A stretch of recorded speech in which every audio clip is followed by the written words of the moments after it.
Yeah, that,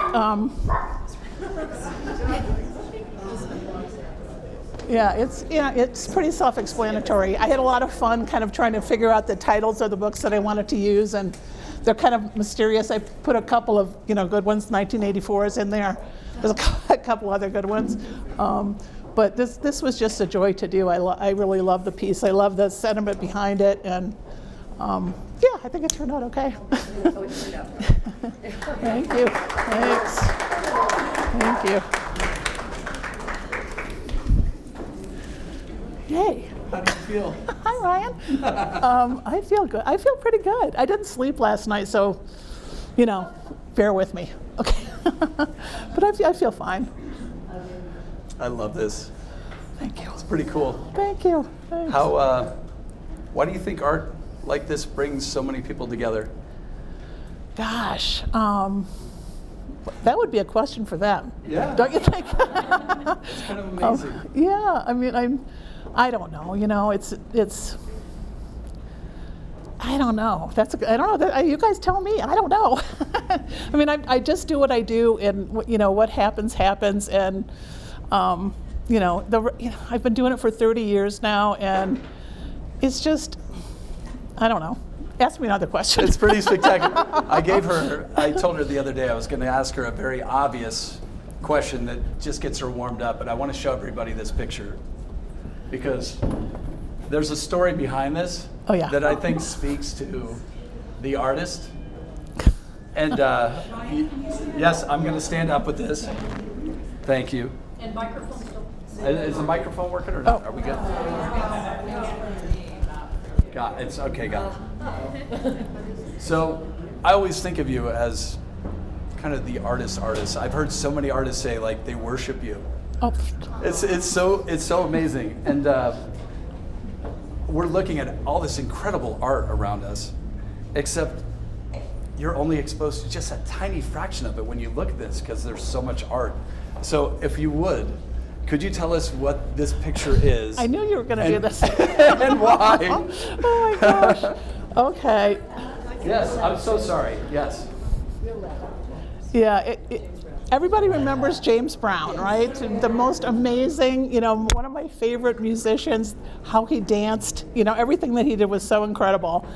And when he passed away, the family kind of rose up trying to get his money, of course. And so there were claims of an illegitimate child that he had, and the rest of the family was disputing it. They embalmed him 6 times because this was going on. They kept him in his sister's backyard for like over 8 months. And the only way they could figure out whether this child was his or not was to take some DNA from his bone marrow, and the only bone marrow they could use, because it was so embalmed, was in his thigh bone. So they had to cut off both of his legs.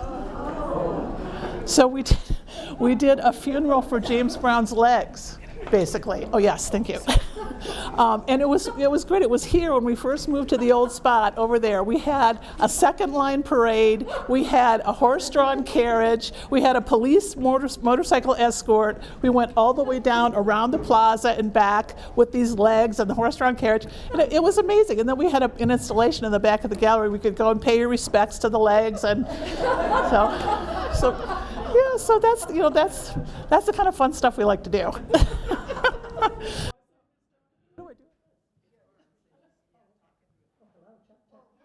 Hey! Thank you. Sorry about that. Oh my gosh. Okay. So that was right when we first moved. Probably the first summer we were here in Santa Fe. So it was pretty fun. We had like a great second line jazz band, and it was really cool. Next time we'll have slides.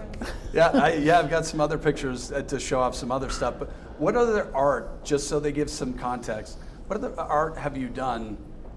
Because I think the next logical question is, how did you get here?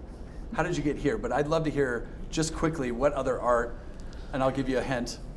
Oh, oh gosh, yeah. I mean, I do anything that I'm kind of interested in, or anything that I think is going to be kind of observational about what's going on in society, especially. I think most artists are very observational. That we're observers. That's really what we do. I'm not a group participant at all. I'm watching what you're doing all the time. So things like I do tragic snow globes.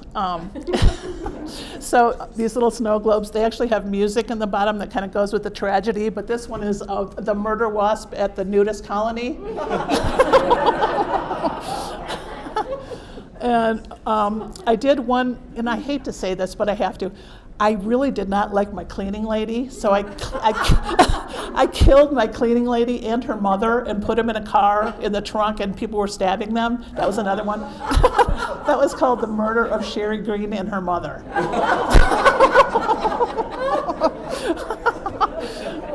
So those are really fun. There's a few more in the back if you're ever going to take a look at them while you're here. But I also do murder houses. I take 1/12 size, really sweet little doll houses, but old doll houses, really beautiful ones. And I recreate, using crime scene photos, I recreate the crime that was committed in a certain house, usually family crimes, like the Clutter family from In Cold Blood. That was the first one I did. And I posed them. I had the little figures, and I tied the knots exactly the way they were tied. I posed them exactly the way they were posed in the houses. Like, before they killed the father, they took him down to the basement, and they laid down cardboard on the cold floor so he'd be comfortable before they killed him. So that's another pleasure I have. So yeah, I mean, I like to keep myself busy, and luckily if I think of something, I can try to do it. And so sometimes they come through, and it's a lot of fun. So, yeah. Is this your quote? It says, "I have a 100-mile-per-hour brain from the time I wake up, to the time I go to bed."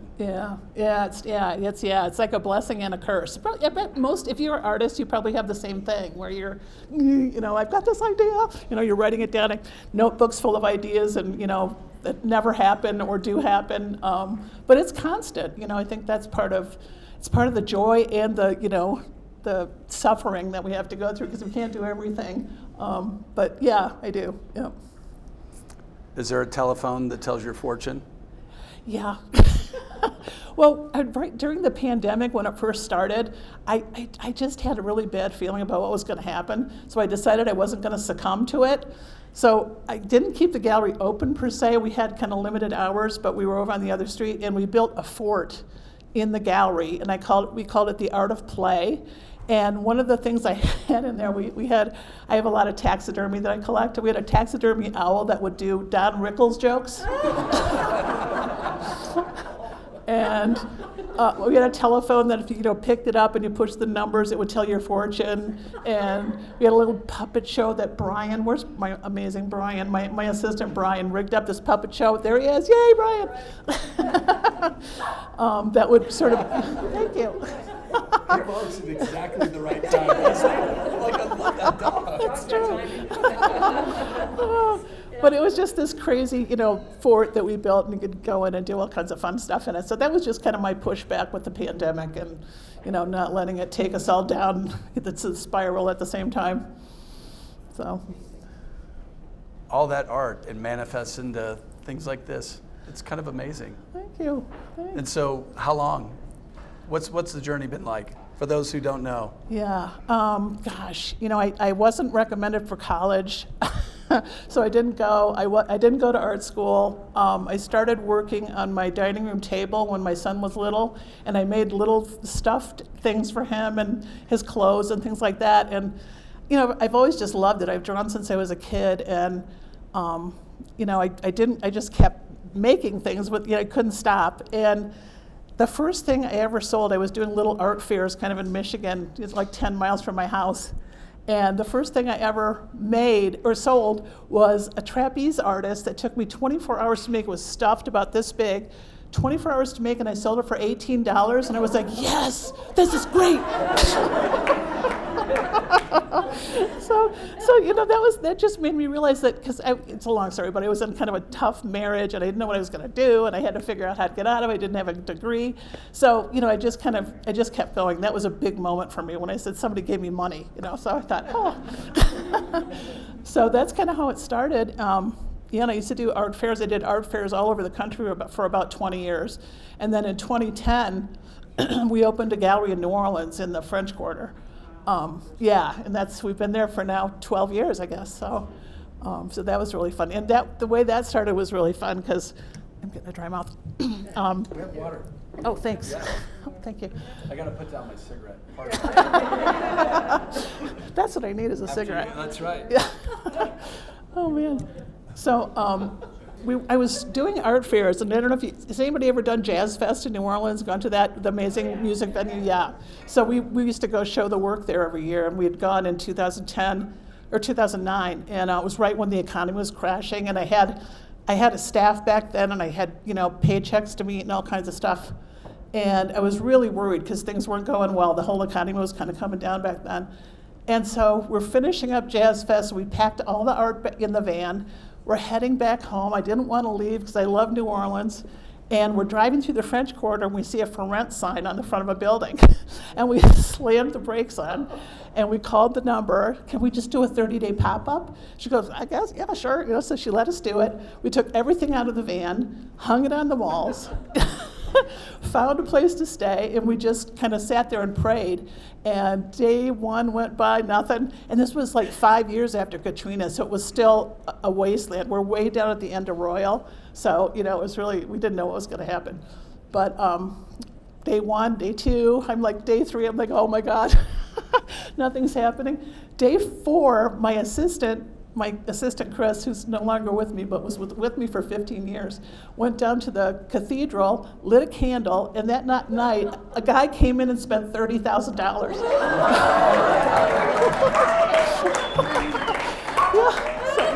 So true story. That's so great. So that, and that was a whole year's rent back then. It was like, oh my gosh. So, I trust that stuff so much. I mean, everything we do has always been pretty risky, and it's pretty much always paid off. And that's one thing I always like to say to people, is always listen to that voice. That's your guide, and you have it for a reason, and don't filter it out, and don't be afraid of it, because it'll tell you what you're supposed to be doing. Always.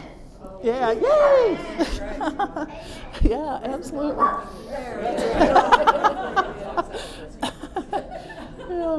So that's the backstory. And we started New Orleans. We've had for 12 years. We started over on Water Street.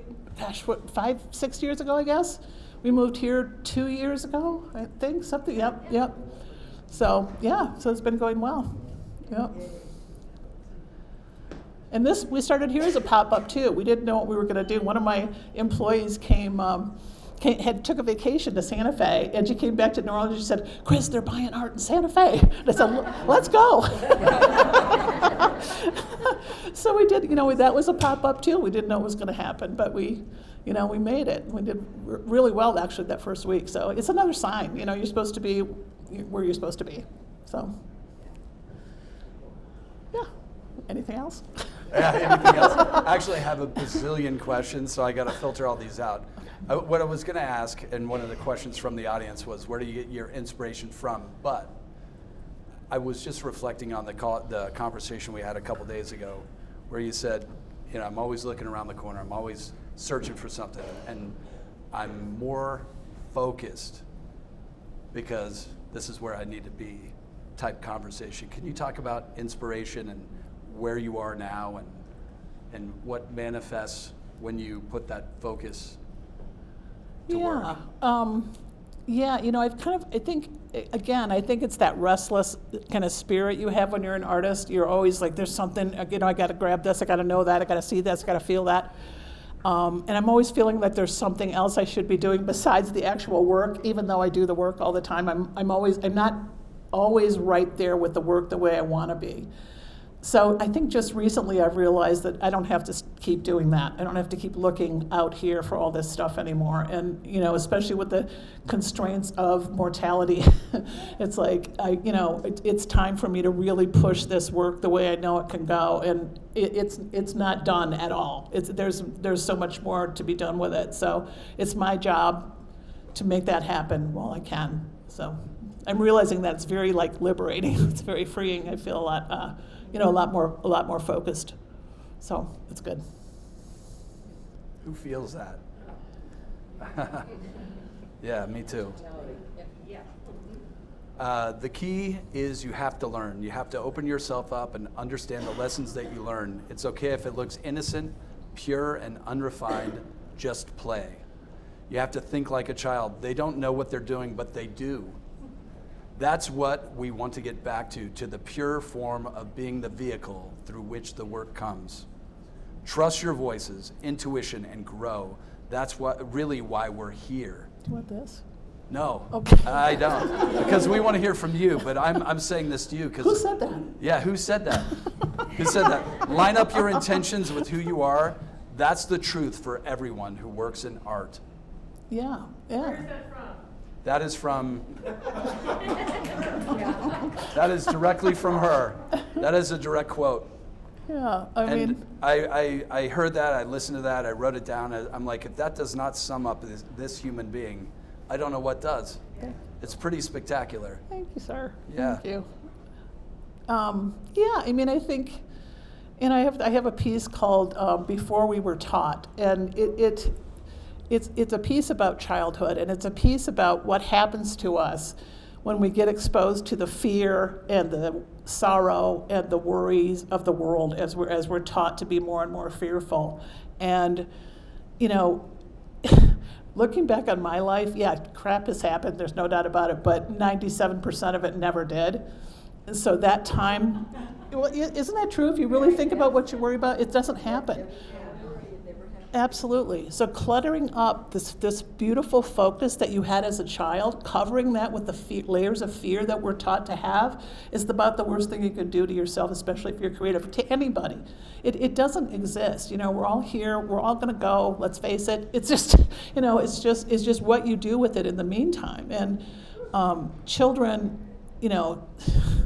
children are the real deal. I always say if you look in a newborn baby's eyes, they know everything.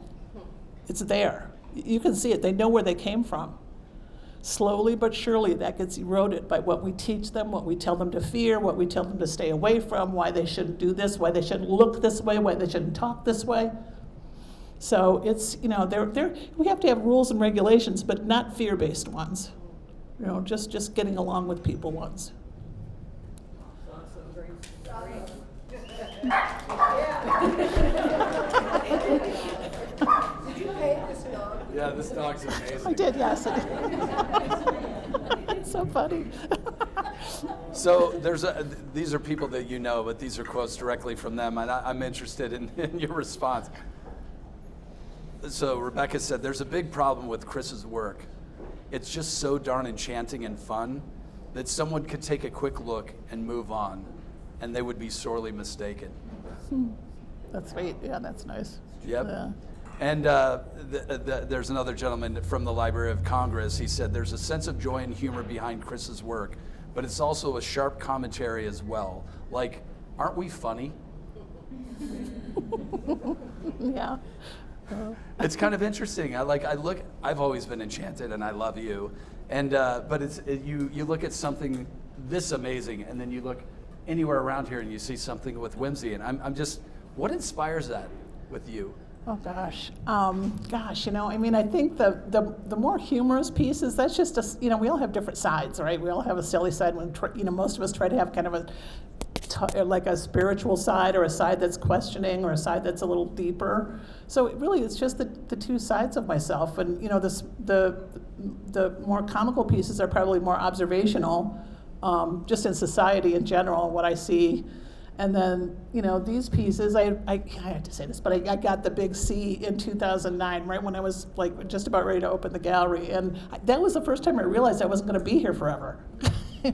So that was a huge thing for me, and the work started evolving really in a much more serious way then. And I don't think there are any pieces in the gallery right now, but you can kind of see how it starts morphing into a little more spiritually based stuff, or solemn, thoughtful stuff. So, it was just those turning points in your life, or those times in your life where, if you're creative, you have to pull that through. It helps you get through what you're trying to get through, and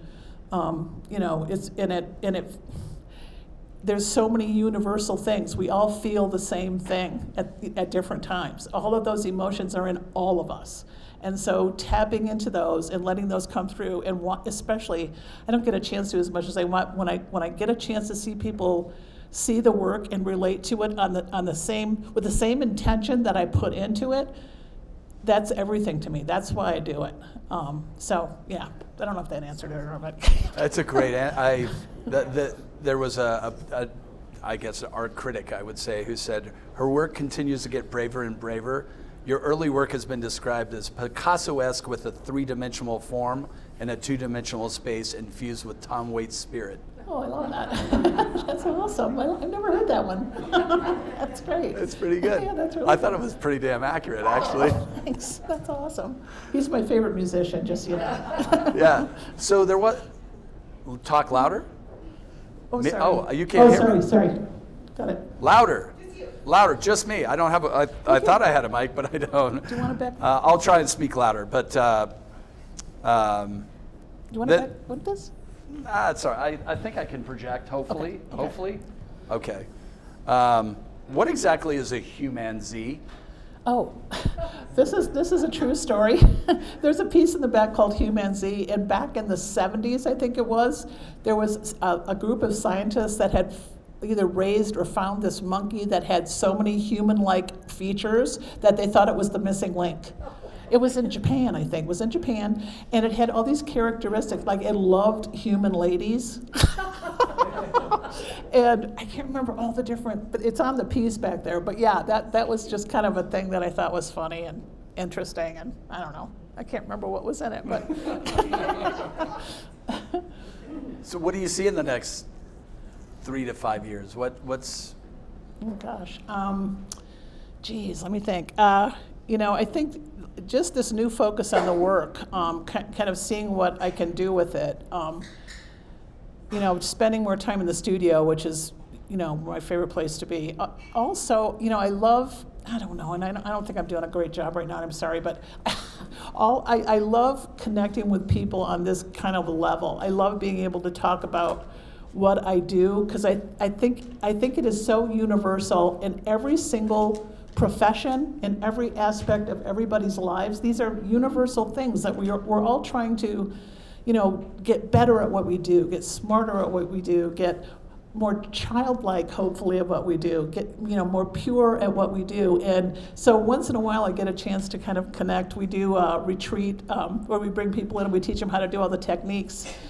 We do one here, and we're going to be doing one in New Orleans this year, I think. We're not sure yet, but I get a chance to actually watch people work with their hands and their minds and watch them grow and see when they come in, they have, they don't have a skill set, they don't think it's in there every single time, but they don't think they have it. By the time they leave, they're, a lot of them are kind of weepy, because it's such a wonderful transformation that they get to go through, and that means more to me than anything. It's just watching people grow and being able to understand what their potential is, that there's so much more that they can do that they need to tap into and try. So I want to be able to do that a little more. Anybody here been to the art? Yeah. It's really cool. If you haven't done it, I would definitely recommend doing it. I did it. I've never sewn in my life. He was amazing. And we had a lot of fun. What comes through from... Anyway, I tell you all the time, I adore you. What comes through is just how the passion behind the creativity and fostering that in other people, it's there. But it's, there's another quote in here that I'll probably read later. But essentially, it's we've been sort of lied to in a lot of respects. Oh yeah, right now. Oh baby, don't get me started. Don't let me go there, Brian. Yeah. Yeah. I hate to say it, we've been lied to with the best of intentions, really. You have to start recognizing the truth. We cannot fear. We're here to live life to our highest potential. Yeah, that's why we're here. Yep. So figuring that out without your fear. Recognize your fear, first of all, and tell it to shut up. You know, that's the most important thing. And then go, man. Get up every day and go. Straight for it. You made me think of the book. So there was a book that was published about 15 years ago called So Far, S-E-W, Far. And I think there's a couple copies of it here. But that was 15 years ago. I'm sort of curious, and maybe you could share with us, because I researched all the stuff from 15 or 20 years ago, but how has this stuff evolved from then to now? Because it has. It's pretty amazing. Braver and braver. That's what I keep thinking. Oh, thank you. Yeah, I mean, 15 years ago, I mean, we'll put a copy of the book. It was mostly the observational work. It was mostly the humorous stuff back then. So the book really has, probably 50 to 70 different pieces from those days, probably up until 2010. And again, it's just, I think as an artist, it is, again, your job and your responsibility to get up every day and push yourself forward. And so that's what I try to do. And, I think any artist would be bored out of their mind if they didn't do that for themselves. That's your job, it's your responsibility, it's why you're here, so, you've got to go for it. And, like I said, I'm not done. It's transformed into this, and there's more coming. I don't know what the heck it is, but I kind of love that. I kind of love that I don't know. I know there's something. So we will see. And it's true for all of us. There's something there for all of us. It's just you've got to open it up and let it happen to you. Let it happen to you. What's the name of the documentary that they did with you that oh God, why do you put a love letter to? Oh, Tom Waits. Yeah. If you go on YouTube, please Google it. Go on YouTube, check it out. Oh, that was a fun story. I idolize him, and I play him the minute I put his music on, I'm like right in the zone. I start flowing immediately. It's really awesome. And so we did this documentary about 10 years ago, and my studio manager back then, was the producer. She went to film school, so she did all the filming and everything. We filmed me for a whole year, like following me everywhere I went. It was hysterical and awful. But she got a hold, she wrote to Tom Waits to ask if we could use I Don't Want to Grow Up, that song, as part of the theme. And he never lets anybody use his stuff. He'll sue you immediately, or he doesn't let it go anywhere. So he said, send me a copy of it, and I'll see what I can do. So we sent the copy, and I guess he and his wife watched it, and they let us use it for $100. Yeah, so that was like, that was amazing. So that was really, and then here's another Tom Waits story. My assistant and I followed him all over the country. I think we went to 5 different concerts in the Midwest that he was doing back in the last tour he did.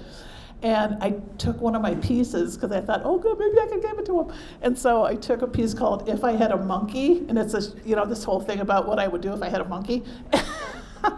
And we wrapped it all up, and we got to one of the concerts. I think it was in Knoxville, and somehow his manager was like kind of standing nearby, and my assistant ran out and said, we got this piece for Tom Waits, it's ready, we give it to him. He looks at us and goes, and he said, give it to me. And he took it, and we go, we'll never see that again. And then about a month later, Angela, my studio manager, goes, Chris, come here. She pulled up his website, and there's the piece. And he said who gave it to him and how he got it. And it was, thank you, Lord. So that was great. That was great. So that was really fun. That's all my Tom Waits. We're not married yet.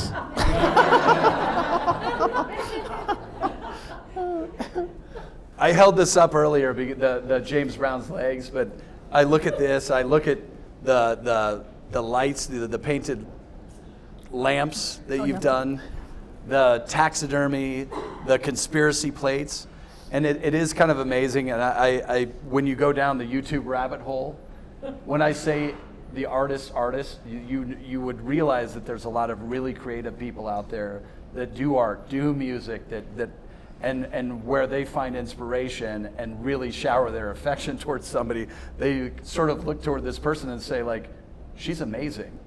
And it's like, you know, all these people are sitting here to sort of listen to you and appreciate your art. It is kind of amazing to do something like James Brown's legs and say, well, I did it for art's sake.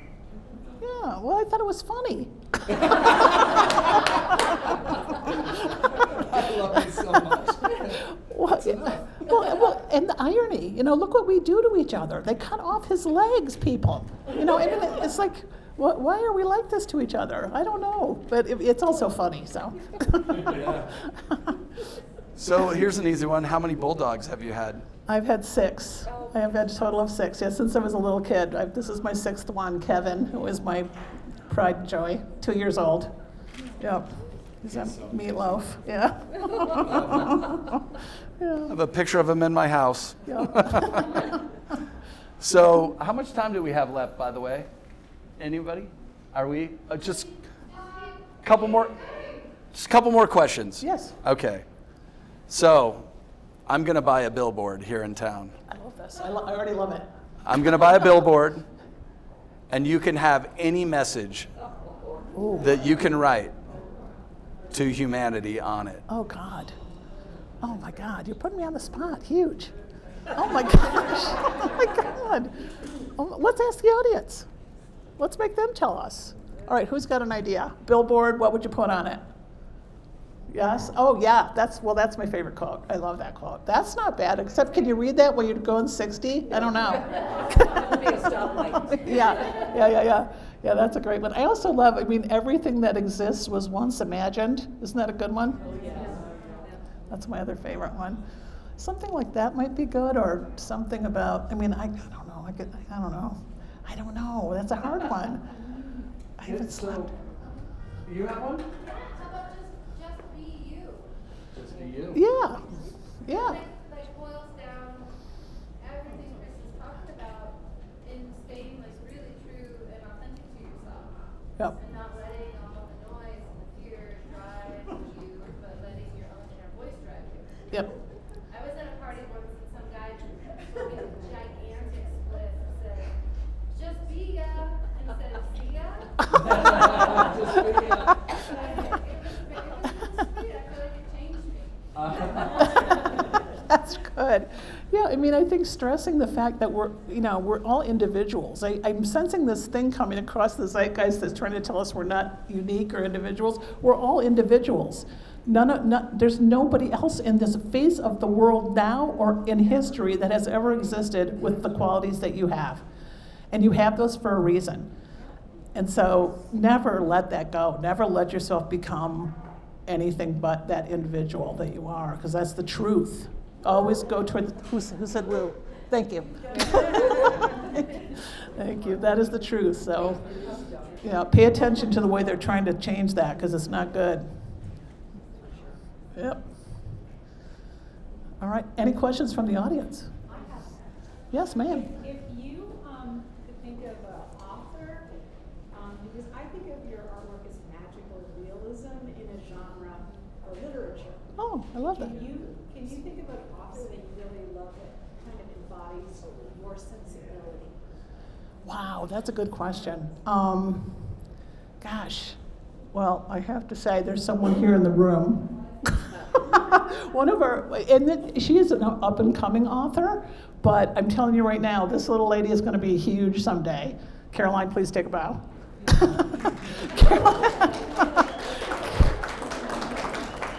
Caroline's novel was published 2 years ago? Yeah, it's called Man of the Year. We sell it here. It's on Amazon. She's amazing, and I'm so blessed to have her work here for us. But she is an incredible writer, and the next thing she's doing, you guys, pay attention. It's so cool. Should I tell them? Well, she's incorporating music, where you would actually play the music. Yeah, and some of the characters have their own Instagram. So you'll go on Instagram and see the characters. Isn't that cool? Am I blown? That's just a teaser. I can't tell you anymore. But she's amazing. But I I love biographies. That's probably my favorite thing. I love to read about other people's lives and how they've led them. I don't really have one specific favorite author because I'm usually looking for topics. I'm usually looking like wherever my mind is taking me, I'm looking for that topic. So I'll find, titles of books that pertain to what I'm looking for more than anything. Rick Rubin, do you know who he is? Yeah, he just wrote, what's it called again? That is such a great book if you want to think about how to be an artist or being an artist. It's so good. That guy, he took words and condensed them to the point that they're so succinct and so powerful. There's no flowery stuff in there. It's right spot on. So if you're interested, I would read that book. It's really good. It's called, what's it called again? The Creative Act by Rick Rubin. Remember, Rick Rubin? He's like the really cool rap producer. Like way back in the day, he was producing all the cool rap guys. Yeah, he's very cool. So that's a great one. But yeah, that's there you go. Any other questions? Since I've been visiting here, I've been noticing Mike Tyson every day. He just caught my eye because it's so bizarre. Yeah. Can you tell us why you did it and why it's called Redemption? Yeah, if you know about Mike Tyson just from his boxing days and how violent and vicious and sad and just he had a horrible childhood. There's a biography about his childhood. I couldn't get through it. It was so sad. And he met this manager, Vic D'Amata, who kind of taught him manners, taught him how to box, taught him how to get out in the ring, taught him how to be a winner. And he was charged with rape, had to go to prison, bit ears off of other boxers, just horrible stuff. And in the last, I would say, 10 years, he's found himself. He's found the essence of who he is. He's transformed himself into this gentle, sweet, smart, thoughtful human being. And if you get a chance, go on Instagram and follow him, because it's like when you think about where he came from and where he is now, it's just so beautiful. And so redemption, that's what we should all be giving each other, is redemption. This whole thing where we're shoving people down and shutting them up for making a mistake, that's wrong. We're all human beings, we're all going to screw up, and we all can be redeemed. So that's what that piece is about. Thank you.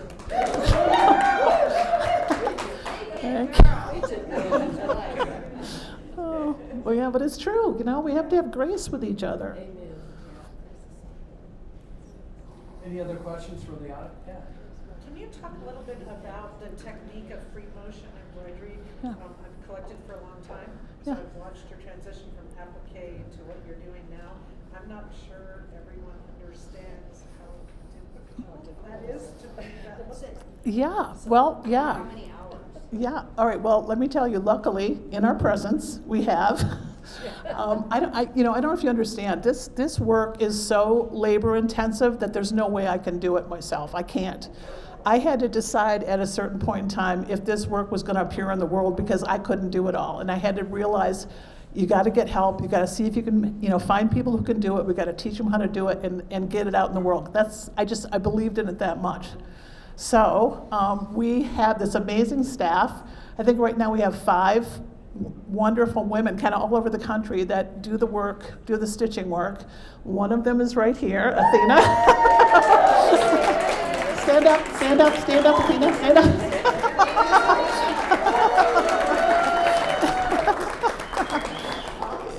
Yeah, they're amazing. And so, I'll do the drawing and I'll do the first piece to a certain point and I'll write all the directions and all the instructions that are there.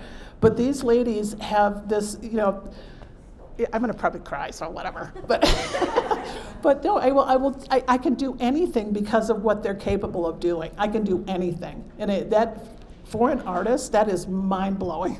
It gives me a chance to do all this work. Anything I can think of, again, I can do because I have this amazing help. So these pieces, do you want to talk about it, Athena? No? Okay.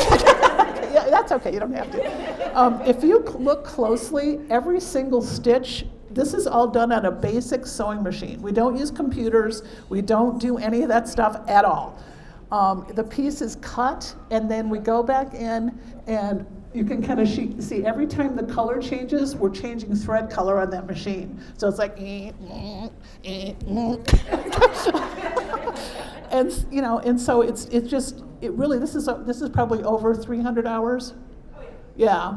Yeah. Do you know how many hours it was? 40 years. Great, I know how to answer all of this. It's a lot of hours. And I always tell people, I'm like, try changing thread, like 20-year-old guys. Yeah. Like that decade.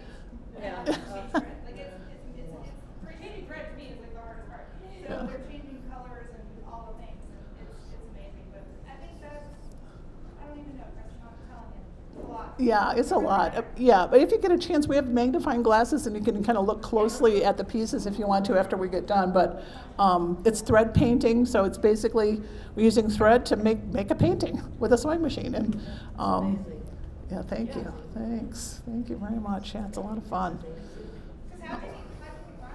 What? How did you meet Ryan? How did I meet Ryan? Ryan and I were married back in the 70s. 1972 in Vegas. That's a lie. Yeah, no, Ryan, Ivy is, all right, let me tell you the story of Ivy. Okay, Ivy came to us 2 years ago at one of our retreats here in Santa Fe at the old location, no, more than 2 years ago when you showed up. It was during COVID. 2020. Yeah. Yeah. Everything was closed. COVID was just like, we're having a retreat in COVID. And we walked in and Sarah is here somewhere. And Is she? she's like, we don't Oh, have there she space is. for you, but we'll have space for you next year. And so we came to the retreat, and I love to sew. I come from sewing humans, so I was all excited. And I was like, honey, come, you'll sew. And he's like, okay, let's do it. And he came, and he was like, start. Yeah, he was amazing. Yeah. Yeah, but then during the, when they were here during the retreat, when they, were actually participating, Ivy looked at me and said, I want to work for you. And I didn't know who the heck she was. So, we talked for a couple hours, and it's been such a blessing for us. Oh my gosh. I mean, I can spend so much more time in the studio. Everything's running like a top. She moved our location in New Orleans to a beautiful new location. She set up our frame shop with all new equipment. She's, just amazing. And Nicole, thank you, Nicole. Nicole is our head framer, our framing. Yeah, she does all of our framing. She's amazing. So if you look at the pieces closely, you will not see a flaw. Thank you. Yeah, she's our queen of framing. So yeah. A bunch of amazing women that work for Chris. It's an all-women company except for Brian.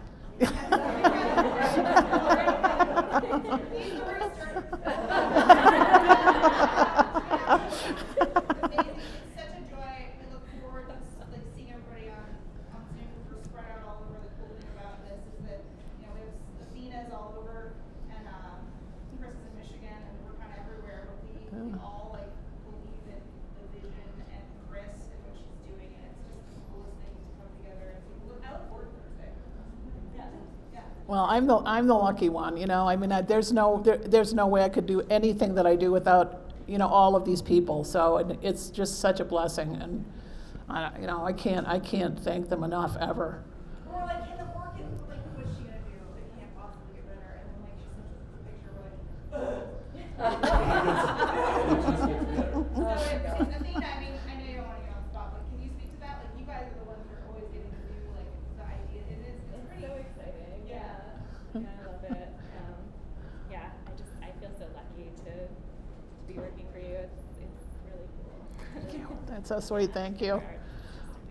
Thank you. Now, everyone Thanks. met Kevin. He's a real star. Yeah, I don't know where he is. So, Oh, there he is. Here he comes.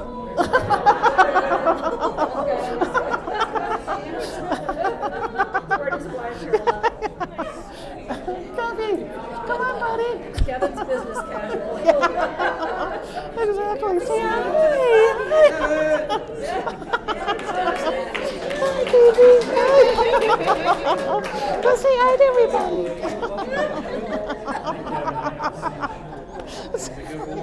He is a good boy. Oh my gosh. So there might be a few more questions, and we're going to enjoy music and drinks, et cetera, but I do want to wrap up by saying, because the very last thing, and the sentiment that's just felt by everyone, it's just a huge wake of art. I'm going to get emotional, but I won't. But it's, that's right, there's my buddy. It's just a huge wake of art, and everybody says in their own way how their heart sort of skips a different beat around it. You know? And I think of the music in New Orleans when you invite artists there to play there, other guest artists to hang their art, music here, James Brown's Legs, you know, murder hornets in the nudist colony, you know, it goes on and on and on. It creates so much joy. So if you get a chance, up there, it looks like yellow lined paper about the aspect of joy that she brings and why she brings the art that she brings. And it makes people's hearts skip a beat, and mine too. So, thank you for... Thank you, thank you very much, thanks. Thanks for coming, thanks so much. Thank you.